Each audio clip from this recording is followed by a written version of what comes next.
देखो, जब हमने पहले वीडियो में जो बात करा था वो हमने बात किया था किसके बारे में, जलोढ़ मृदा के बारे में। किसके बारे में, जलोढ़ मृदा के बारे में। अब जो बात करेंगे वो हम काली मृदा यानी ब्लैक सोइल के बारे में हम बात करेंगे। इसका रंग काला होने की वजह से ही इसे काली मृदा कहते हैं। यानी इसका रंग जो होता है ना, रंग जो होता है वो क्या होता है, ब्लैक होता है, जिसकी वजह से इसका नाम क्या हुआ, है ना, इसको बोलते हैं ब्लैक सोइल। क्या बोलते हैं, ब्लैक सोइल यानी काली मृदा।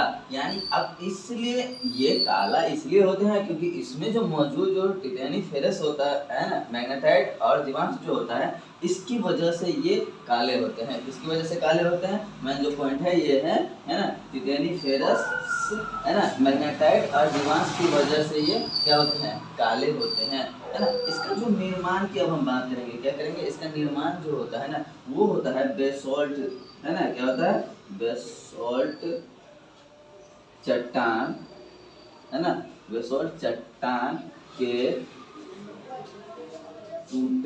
टूटने और फूटने से।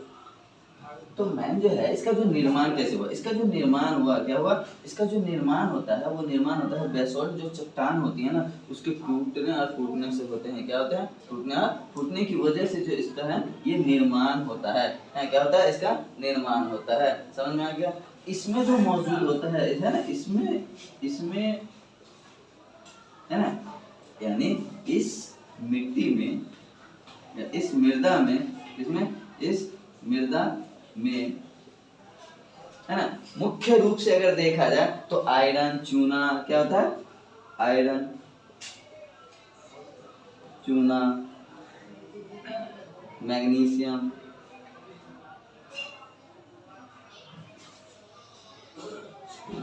है ना। क्या देखो, इस मृदा में जो मौजूद होता है वो होता है आयरन भी होता है, चूना भी होता है ना। क्या होता है, आयरन, चूना, ये सब इन चीजों में, है ना, मैग्नीशियम, तो इन सब चीजों में क्या होता है, मौजूद होता है ना। इसकी वजह से ये क्या होता है कि इसका इस मिट्टी में कार्बन पदार्थ की जो बहुत, है ना, इसमें इस मिट्टी में भी, इस मिट्टी में, है ना, कार्बनिक पदार्थ होते हैं। क्या होते हैं, कार्बनिक पदार्थ होते नहीं है, बहुत ज्यादा मात्रा में पाया जाता है ना, बहुत ज्यादा मात्रा में क्या पाया जाता है, कार्बनिक पाया जाता है। क्या पाया जाता है, कार्बनिक जो पदार्थ होते हैं ये इस मिट्टी में बहुत ज्यादा पाया जाता है ना।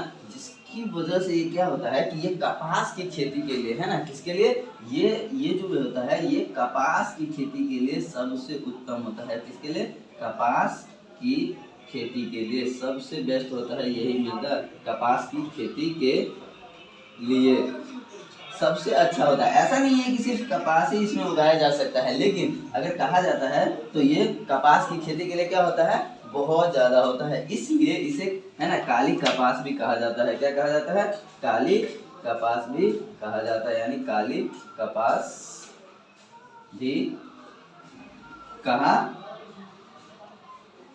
कहा जाता है। अभी देखो, इसका जो बनने की जो प्रक्रिया है, यानी ये जो होता है ये रंग में काला होता है, जिसकी वजह से, है ना, इसका नाम जो है वो क्या हुआ, काली मृदा बना।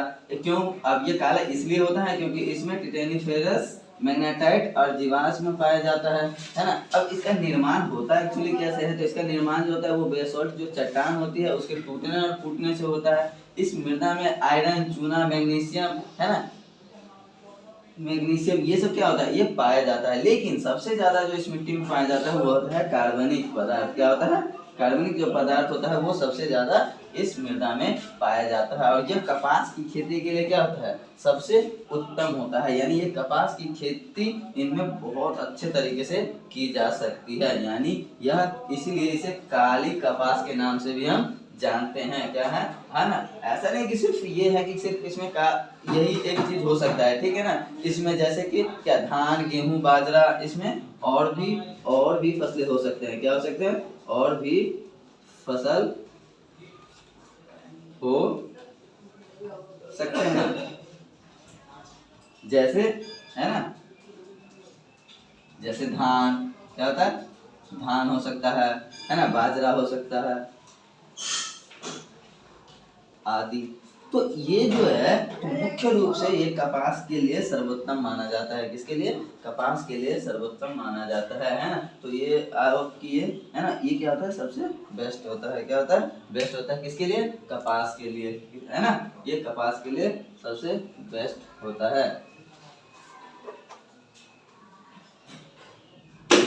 अब ये मुख्य रूप से कहाँ पाया जाता है? क्योंकि इसका जो होगा ये मुख्य रूप से कहीं ना कहीं तो पाया जाता है ना। इसे एक और नाम से जानते हैं, है ना। इसे एक और नाम से भी हम जानते हैं, जिसको है ना रेगर कहते हैं। क्या कहते हैं? रेगर, है ना। रेगर मृदा के नाम से नाम से भी है जानते हैं।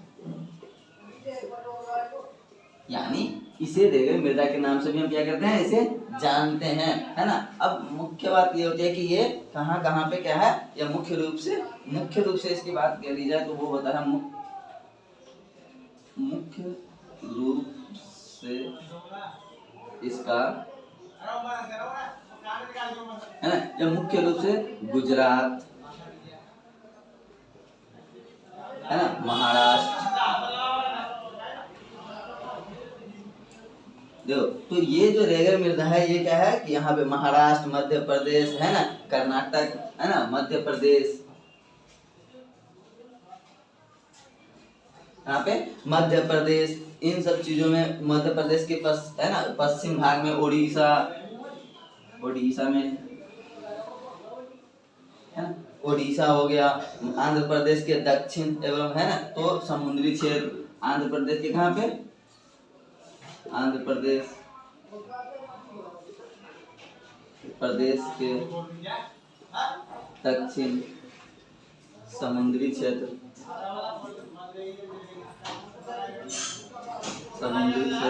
है ना। तो समुद्री क्षेत्र हो गया। ये सब क्या है कि यहाँ पे अच्छे ढंग से पाया जाता है ना, ये मृदा। और ये, है ना, इसके लिए अच्छे होते हैं कपास, ठीक है ना। तमिलनाडु के सलेम और राजस्थान, तमिलनाडु के सलेम,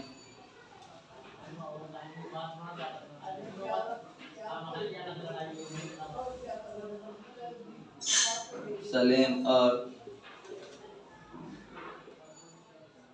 राजस्थान के कुछ हिस्सों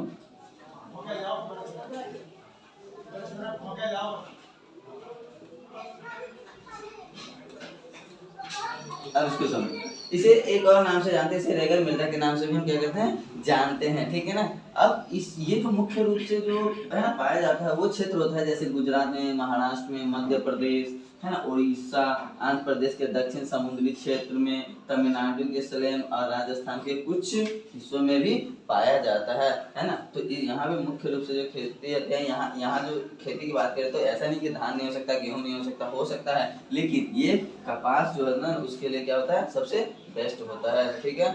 सबसे क्या होता है? बेस्ट यही होता है।